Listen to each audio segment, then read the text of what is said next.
Okay guys, this is the part 3 of the 7-year establishment period. Especially, lalo na kung ikaw ay isang young professional.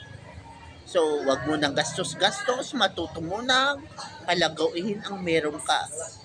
So, pwede, maybe, kung ikaw ay kailangan mag-master's degree ka.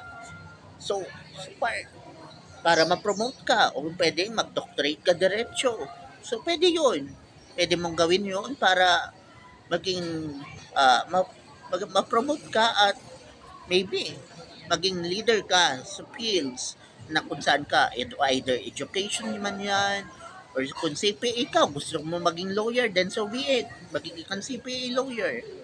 So, ganun po yun na, kumbaga, kailangan mo yung gawin bago ka mag-asawa para pati ang mga anak mo ginagalang ka dahil firmly established ka at well established ka at tinitingala ka ng lipunan. Kasi hindi ka aasa sa social service, hindi ka aasa sa abuloy, kasi nga firmly established ka. So ganun po yun, kasi mayroon kang 7-year establishment period prior to your marriage. Diba? Kaya kailangan mo talaga yan.